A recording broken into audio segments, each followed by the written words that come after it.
let's go over some creative ways to practice the Necronomicon when you're kind of on a budget.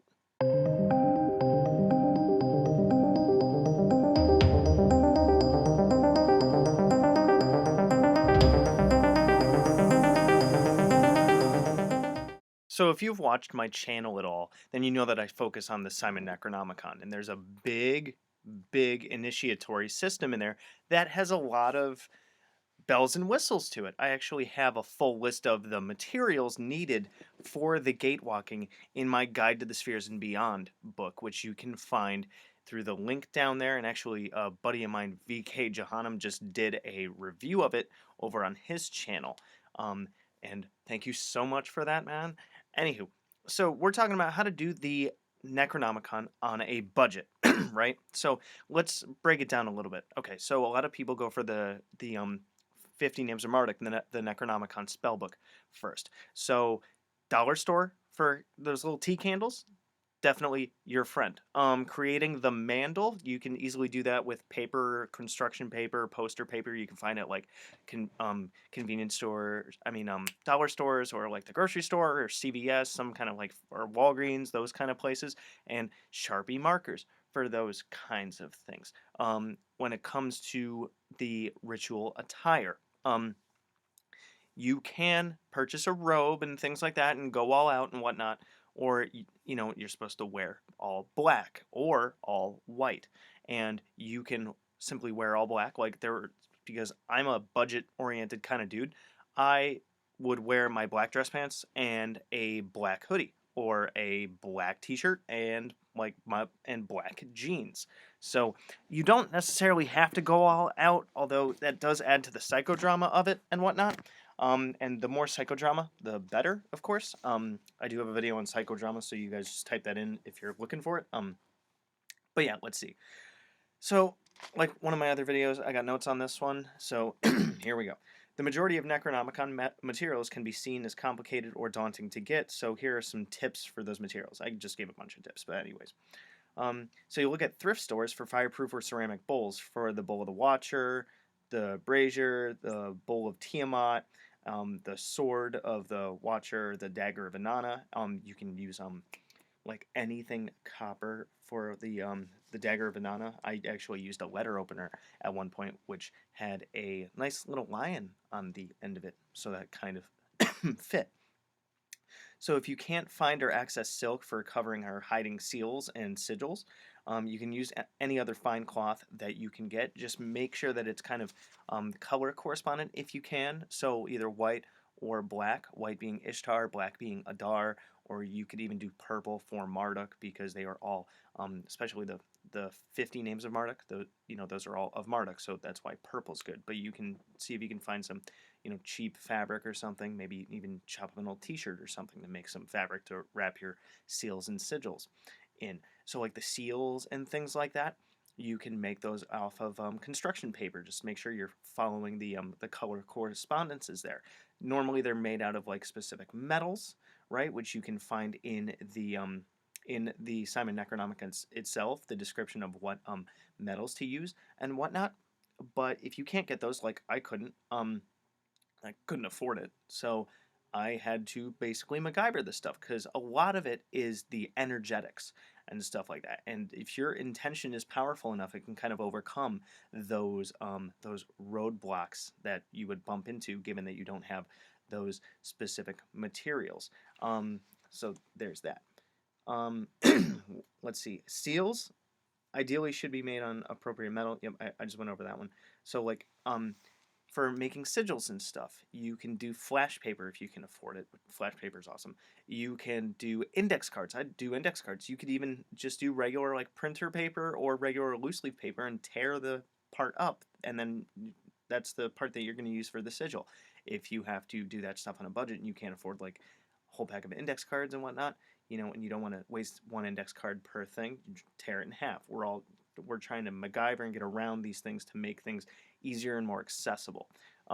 If you have like the sword or the sword of the Watcher or the dagger of Inanna, right, and you can't etch or scratch the symbols on it, like let's say you're afraid of screwing it up, or you can't figure out a material to scratch it on there, You can draw those symbols on them with marker, and you can spray like a fixative if you could afford that. And even if that doesn't work, like let's say you can't get the fixative, but you can get a Sharpie marker or something, and it happens to smudge, and that kind of throws you off or whatever, you can energetically and in a meditative space and consecrating this thing, you can draw those sigils on there, you know, and visualize them, see them in your mind as you go over them, um, and consecrate them with the intention that they have those writings on there. Because if you still can't do it, it's all that powerful intention that kind of powers it through there. Also, when it comes to offerings and stuff, if you can't find nettle, aka Oli Erebos, or sandalwood, or cedar resin, or incense, and you can't access those things, see what other incenses that you can get. And when you are going to summon your watcher for the first time, or you are working with a particular spirit, or burning the different offerings to the spirits, right? You can explain, this is the offering that I am able to give you. Is it pleasing towards you? Is there anything else that you would like me to see if I could get? Or the spirits and like your watcher even will guide you about what kind of offerings that will work. You guys can kind of come to a middle ground on that. You got to trust your intuition. You got to be open and receptive to the spirits when you are working with them, and they can communicate to you. A lot of people that work with the Simon Necronomicon for a while actually find that the spirits will ask for certain offerings, or even the watcher will ask for certain things that may not just be the Olierbos or the pine, sandalwood, or cedar stuff that is described in the book. Let's see, did I have anything else on? Oh yeah, I did a page 2 on this one. So the other materials like the frontlet of calling, or the crown of calling, or the amulet of Ur, right? Those things, there are the designs for them right in the book, and you can like literally take a Sharpie and you can draw them on yourself. You can have the crown of Anu right here. You can have the front of calling drawn right here. You can at one point you have the amulet of Ur on your wrist actually, and you can draw that on your wrist. Or if you want to make the amulet of Ur kind of easy, draw it on a piece of paper, hole punch it, and put some string through it, and boom, put it around your neck. You got an amulet of Ur for the time being. Because not everybody can afford having that like kind of thing custom made, although there are plenty of places out there that you can get it done nowadays. But if you can't afford those kinds of things, this is the way to go about it. That's actually what I did at first with the amulet of Ur. I made it on paper and I brought it to work and I laminated it. I still must have those in the giant witch bag. Where's it, guys? Upstairs. And let me see. Oh yeah, a couple more things. So when you're doing the gatewalking and stuff, you're supposed to have a room with a north-facing window. If you don't have a north-facing window, I would suggest, first off, and you guys can debate me on this, especially my buddies that work with the Necronomicon too. I was really thinking about this today, and you can do it in a room that does not have a window, and then the next best thing would be to have in a room that has any window, but kind of cover that window up, or also go outside. If you don't have a north-facing window, try going outside first. After that, then try a room with, let's go with this.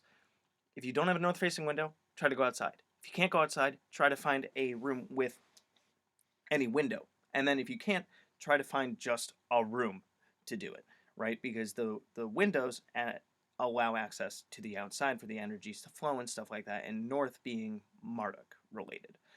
So that's why that's there. And then my last point is about the robes and stuff, which I already did talk about. So yeah, sorry about that last confusion thing with the rooms with the whatnot, but as I read it, it just made more sense to me. But you guys kind of know I tend to do these things a little bit organically. I did kind of plan this out, but of course things they flow and whatnot. And maybe the idea that I had was just kind of corrected in the time being, because that's just the way that stuff goes around here.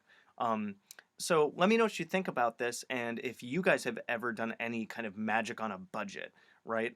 Let me know down below. If you have any other suggestions for videos or questions about the Necronomicon, Tulpamancy, or any other kind of magic stuff, let me know down in the comments. You can email me. You can find that down in the description. You can find any of my other links at the end of this video with the title card thingy.